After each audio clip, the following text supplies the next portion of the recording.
to the DIVA Book Club interview, and we're really excited today to welcome Annie Garthwaite, who's going to be talking about her debut novel, Cecily, and we'll hear a little bit more about that in a moment.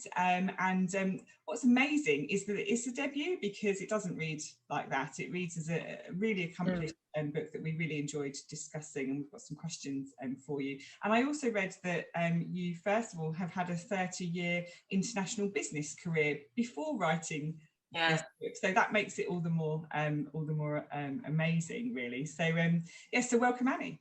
Thank you. It's really lovely to be here. So one of the first things we wanted to ask you about was how much of the book is based on historical research and how much was sort of your interpretation and creativity? That's always the big question with historical fiction, isn't it? And the promise that I made to myself when I started to write the book was that I would be as true to the historical fact as I could possibly be. I'm very leery of historical fiction that plays fast and loose with historical fact. But fortunately, there's enough about this, you know, when you go back 500 years, there's enough about the history and the happenings of the time that either isn't known at all or is very much contested, you know, and has, you know, the chronicles disagree with one another, the contemporary accounts disagree with one another. So you're able to pick your way through the facts. So the sort of principle that I took was, if we pretty much know for a fact that such and such a thing happened in such and such a way, I wouldn't pretend that it didn't, if you see what I mean. Yeah.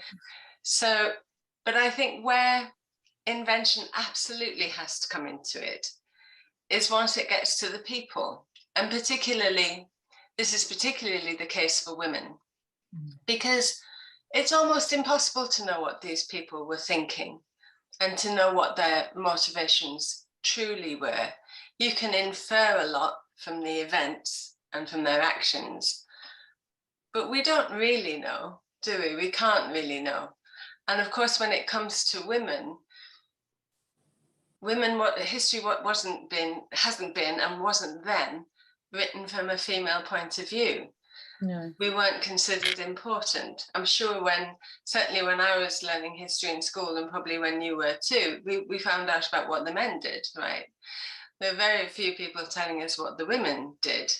And certainly the contemporary accounts of the medieval period, you know, the accounts of what was going on then were written by men, and they were largely written by monastic men, by men in the clergy who didn't understand women, didn't know women, and probably didn't like them very much. So it's almost impossible, really, to get a grasp on what Cecily was truly like as a personality, as a character. So I think that is the place where the writer's imagination can really come into play. And I found myself just having to look at the facts, the things that we know about Cecily, the things that we know that she did, that people did say about her at the time, and say, well, what was it that made this woman tick then? You know, because that's what I was really interested in writing.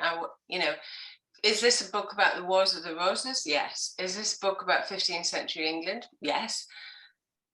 But not really. It's a book about Cecily. What I really wanted to do with this book was to get inside the head of a pre-Reformation, pre-feminist, Catholic woman growing up as a matriarch in the 15th century. And what made her tick. Everything else, the Wars of the Roses, the history around, that's just context. Do you know what I mean? What I was really interested in was investigating this woman's character. Yeah. And actually, I've just realised that there might be people watching who haven't read the book yet. And I just wondered, actually, do you want to just tell people who Cecily is? Yeah. Well, so in the short answer is that Cecily was the matriarch of the House of York during the Wars of the Roses in the 15th century. The amazing thing about, one of the amazing things about Cecily is that she lived so long, you know.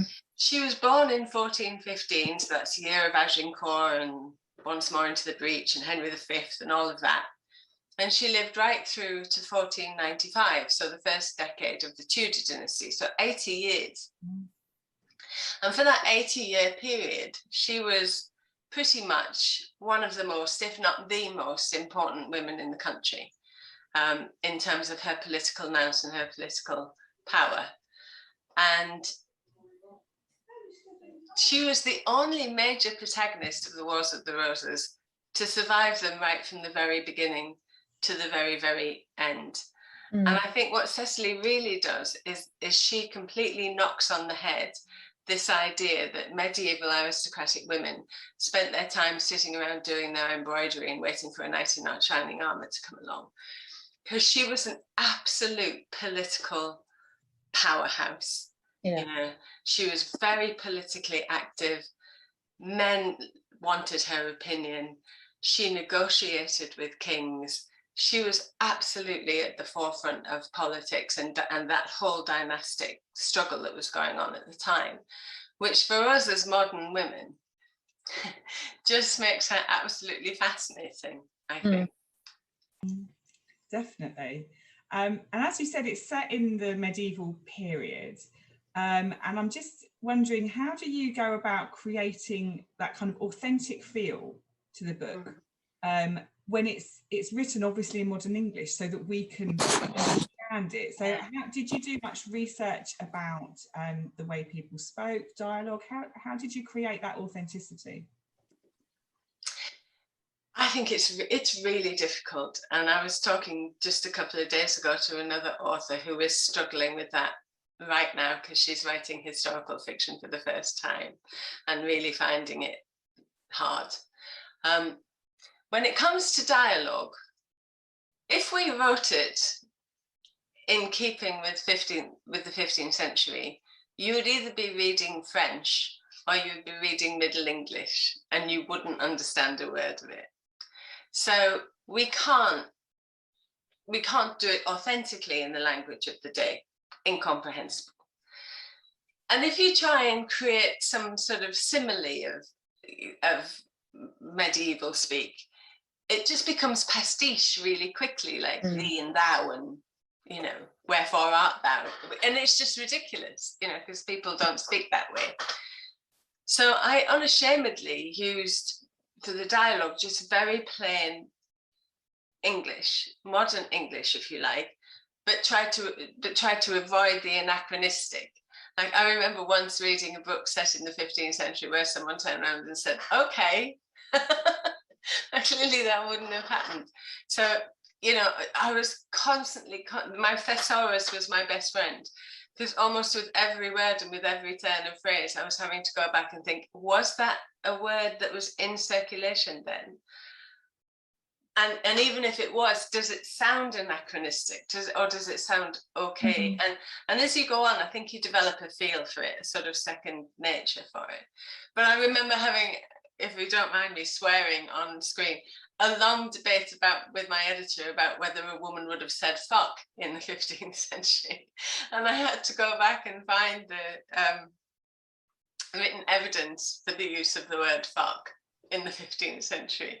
So, you know, little things like that you can get really hung up on. I think the other sort of hole that writers sometimes fall into when they're writing historical fiction is that you have, you know, we've all done a mountain of research. You know, our heads are stuffed full of bizarre facts about, you know, the shape of medieval door knockers, or, you know, what carpets people had, or the colours of the walls, you know, and we know all of that because we're fanatic and we spend hours researching it. And writers think, well, I know all this stuff and I'm going to pack it in. It's got to go in there because, you know, I know it all. And this temptation to overstuff the book full of historical detail, which there's a tipping point where it stops feeling authentic and starts feeling just like a Victorian drawing room that's overcrowded with furniture, you know, and it's just too much. So I think that sort of social realism, you know, the sort of what's in the room, what are people wearing, all of that sort of thing. You got to, my approach was to pare that down quite a lot, you know, and not have too much of that detail, but just enough to give you a real sense of it, you know, and then pick up on particular things. That there's, you might remember, there's a very long description of a dress that Cecily wears on a particular occasion. And we know that dress existed, by the way. We've actually got the accounts for the purchase of the silk and the pearls. It's just amazing, you know, so it's lovely sort of details. You know, so then pick one sort of iconic thing that really represents something important to the character and focus on that rather than just lobbing loads of detail in. You mentioned it briefly a minute ago, but I was quite surprised when I read the book at the amount of power and influence that she had. Do you think that's history's, like you say, it's been ignored? Powerful women have been ignored. I mean, what should we talk about that a little bit more, about how you feel about? Yeah, we'd all like to think that the road to female emancipation has been a lovely upward climb towards the sunny uplands, wouldn't we? But it hasn't. It's sort of done this, you know. So if you think of an aristocratic medieval woman like Cecily, she would have wielded far more power, personal power and agency than, for example, her Victorian counterpart, or even our sort of our post-war mothers, perhaps. That's not to say it was all marvelous. I mean, it was still a very chauvinistic and misogynistic society, and men absolutely held all of the power cards. But in the margins, these women exercised extraordinary power. And when you think, you know, at the point where this novel opens, the French wars have been going on for close to 100 years, you know. So when all the men are over there knocking 7 bells out of the French, who do you think is running the show at home? You know, it's the women. And if you think of a woman like Cecily, Duchess of York, vast lands in, you know, through England, Ireland, Wales, huge amounts of staff, men, all of whom were bound to take her orders, responsible for the passage of business and so on. She needed to understand business, she needed to understand the law, she needed to understand politics. It's not dissimilar to being, you know, when you think of what she had charge of, it's not dissimilar to being the CEO of a mid-sized FTSE company today. So she wasn't sitting around doing her embroidery. No. You know, she was really running the show. And it's really, one thing that is really telling for me is that, I hope it's not a spoiler because everyone has read the book. At the end of the book, when Edward becomes king, and he's got to go north to fight another battle, to fight Towton, who does he leave in charge? You know, not one of his officers or one of the politicians or anybody else, his mother. And he leaves her as head of the household, which is effectively his regent. So while he's north hammering away at people, she's in London holding, you know, it's a time of great vulnerability and strife, holding the reins of power and making sure that she keeps hold of them. And there's some fascinating, because you can imagine what the court was like, you know, all these European ambassadors floating around going, what's going on in England, what's going on? And there's some great letters from them sent back to their masters on the continent, sort of saying, right, well, and one of them, I paraphrase, but basically it says, right, here's what's going on in England. Regime change, Edward is king, the people worship him like he's a god, but if we're going to do business in England, we need to do it with his mother. She was in charge. It's fascinating, isn't it? Because that comes across really strong, but then there are contradictions, aren't there, as well, around the role of women, because sort of to contrast that, there's a sense that perhaps women are defined, you know, by lots of other things like their fertility, and there's the themes for me, the themes of childbirth, childlessness, loss of children, you know, and fertility are really strong. And I wondered what you were trying to say about that. Is that how women were defined? And and are they still defined by those things? Yeah, in those days, I think women were absolutely defined in those terms, particularly aristocratic women. So, you know, women were expected to do all of those things that I've described about being women of business and politics and so on. But the one thing that you were expected to do more than any other was to breed. And if you didn't do that, nothing else much counted, you know. And so juxtapositioning Cecily with her 12 children, 7 of whom survived into adulthood, and Marguerite with that single son that she managed to contrive somehow, you know. But it was, however inept and incapable Henry VI was, it was always going to be Marguerite's fault that there was no child, that there was no heir for England. It was always going to be Marguerite's fault, wasn't it? You know. But then by county, you know, if you look at Cecily, she was married to Richard, Duke of York, when she was 8. She began her married life proper when she was 15. But she didn't deliver a living child until she was 23. It took 8 years. And she would have been under extraordinary pressure to breed. And you can imagine, you know, how everyone would have been watching her waistline. And a lot of men would have put their wives aside at that, you know, if they had failed. They would have annulled those marriages in some way or another. And I think it's testament to the strength of their marriage that Richard never did. He stuck with it. And we don't really know what happened in those 8 years, whether there were miscarriages or whatever. I don't think it was for want of trying. They seem to have been together a lot in that time. That's one I did really enjoy, actually, was their love story. Yeah. Really came through. Yeah.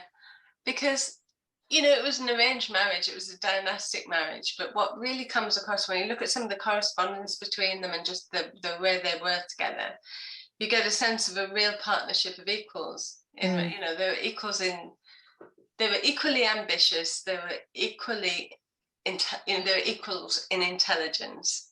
And I think it was a love, you know, it wasn't a sloppy romantic love. You know, this isn't a historical romance, but there's a really rock solid partnership there, isn't there? That you feel really strongly.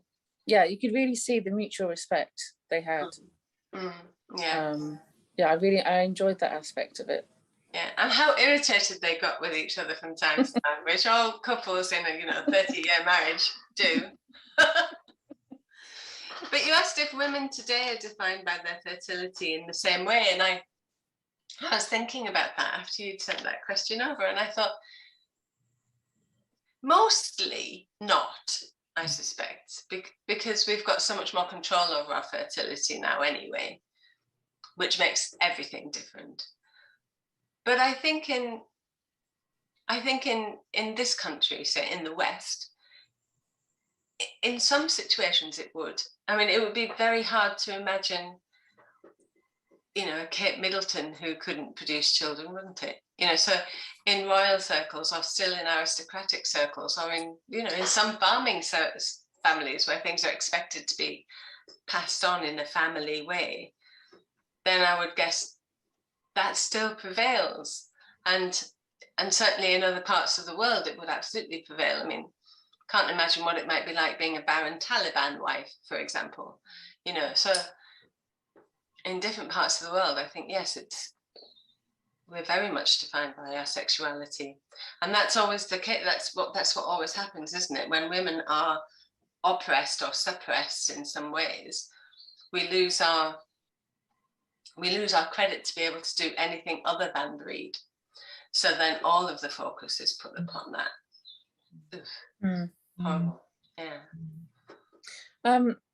One thing I really wanted to ask is, how did you come about the opening scene with Joan? Poor Joan. Yeah. It was a gift for me, that opening scene, when I realized that Cecily was actually in Rouen at that time.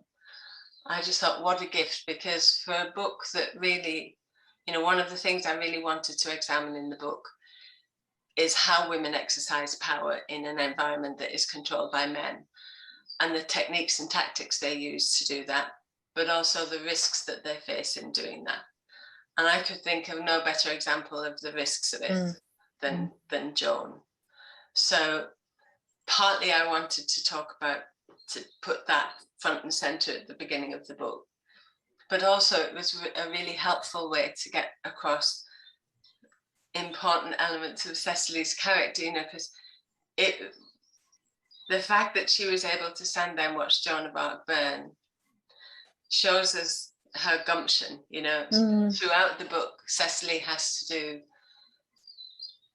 really hard things, and she's very good at doing what has to be done, however difficult it is. You know, she's got an absolute rod of steel in her back, but it hurts, you know, it costs her to do those difficult things, you know. It had impact, didn't it, that beginning? Yeah. I mean, to imagine what it must have been like to be a 16-year-old girl watching a girl of much your own age endure that. I know that you had to do it. It was brutal, wasn't it? And and you didn't shy away from those aspects at all. I'm just thinking back to Cecily and Richard and the marriage, and actually one of the things that came through really strong as well was a very positive approach to female sexuality and enjoyment of sex. And I just wondered, was that important for you to get across? Yes, I think it was, because I mean, I think Richard and Cecily must have enjoyed sex because they had 12 kids, right? And, you know, and they had, you know, by the time they had 3 or 4 sons, if they really weren't enjoying it, they might have spent less time together, right? Less time doing it. But they carried on. So I do have a sense that, and, you know, I think, particularly for women, I think enjoyment of sex is intrinsically linked to an intellectual connection with people. I don't think, maybe I only speak for myself here, but I'm not very good at having sex with people who I don't feel intellectually connected to. So it would be hard to imagine a Richard and Cecily who were so intellectually intimate and close, not enjoying physical proximity as well, sexual proximity. And I also wanted to, again, debunk the myth of medieval women who were passive in every way, because I just don't buy that, you know. So I wanted her to be much more active in every aspect of her life, including bedtime. That was really refreshing. That was really refreshing to read, because there is a preconception about women through history being passive in that way. But also it wasn't overly romanticized either. Like it felt real and relatable. Yeah, there's at one point in the book where, you know, he's come back feeling rather defeated and glum, and although she's not long delivered a child and really doesn't feel like it, she takes him to bed, you know. But that's what you do for people that you love, don't you? You do the things that are going to comfort them, even if you don't much fancy it yourself at the time. You know? So I wanted, again, it's all part of that. For me, what I wanted to get across was the practical, unromantic, but bone deep commitment that 2 people can have to each other.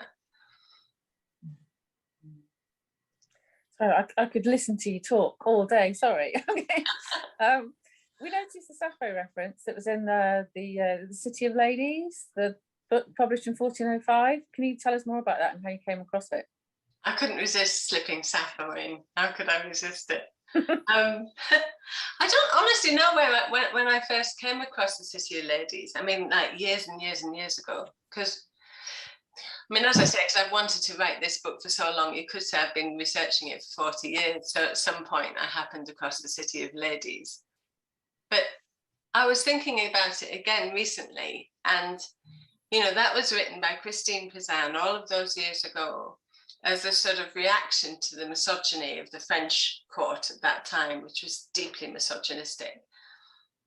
And here are we now, here am I, and other novelists too, rewriting the stories of historical women as a reaction to the misogyny of our environments. Nothing's changed, right? Which is sort of frustrating in a way. You know, there's been a sort of rush of novels lately, I think, that are sort of recovering women from the past. You know, there's, I don't know if you've come across Ariadne by Jennifer Saint, or Wolf Den by Elodie Harper. You know, there's been a lot.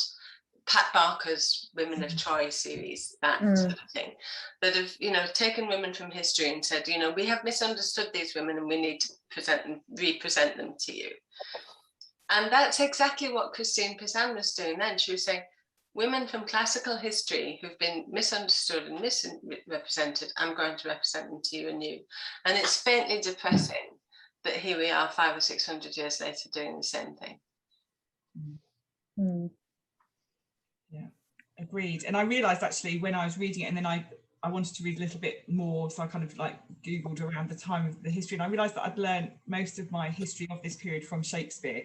Like you say, a man who wrote about kings, who wrote about men, and the women in those plays had bit parts, really. You know, so. Yeah. And Cecily particularly, I mean, you know, Shakespeare didn't do any favours for Cecily's son Richard III, you know, turned him into a hunchback tyrant. Yeah. But he didn't do any favours for Cecily either. You know, when she's in the history plays, she has a tiny part. And when she does appear, she's very old. She has no power. Nobody's listening to her. She just wanders. She has no real dramatic purpose. She just wanders around a lot complaining about how awful her son is.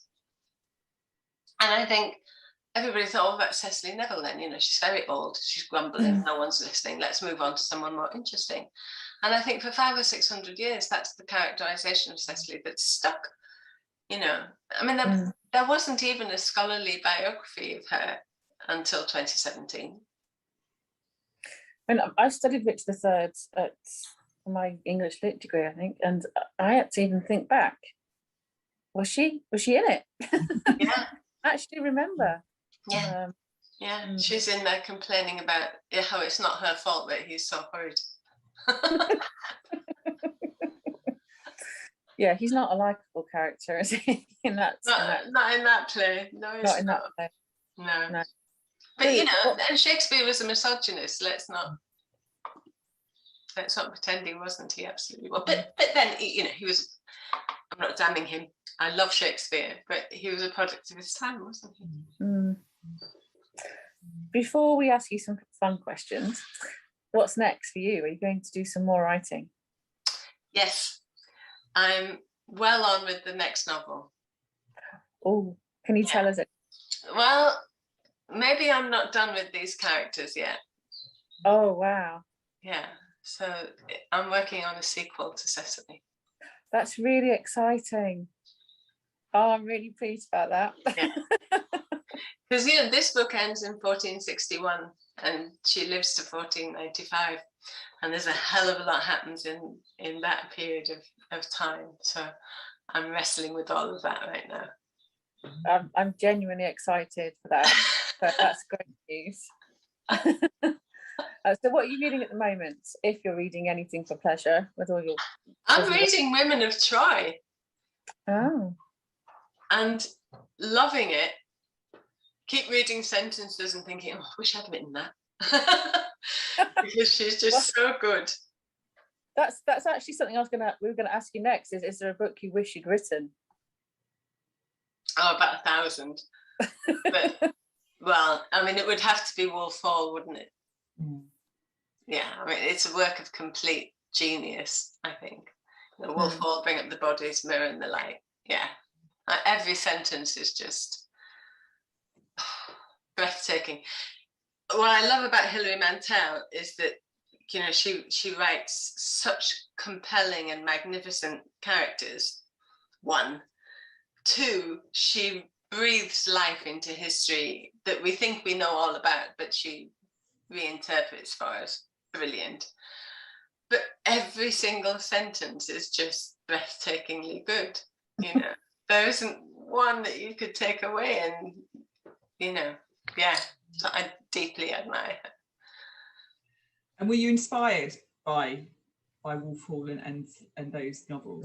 Was that part of your I mean, you've been working on this, you've been researching this for kind of 30, 40 years, you said, but did that inspire you? Did it give you some courage?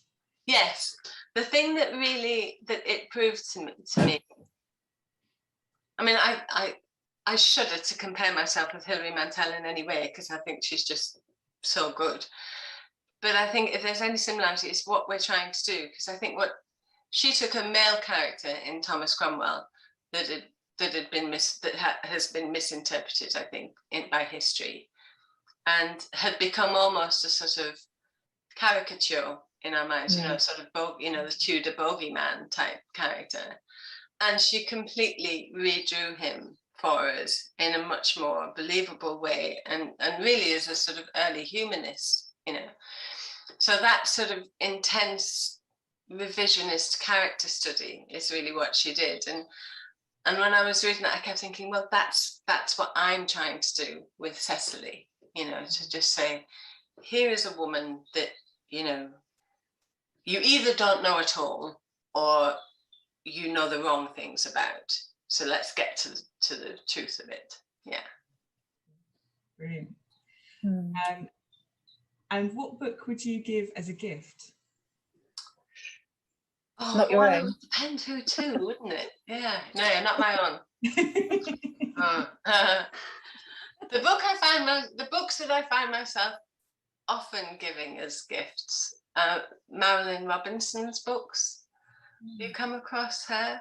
No. Oh, go on Google, look her up, and just go home and read her, and don't do anything else till you finish them all. They're absolutely wonderful. There's a series of books in the Gilead series, and she's just published about a year ago her last one, Jack.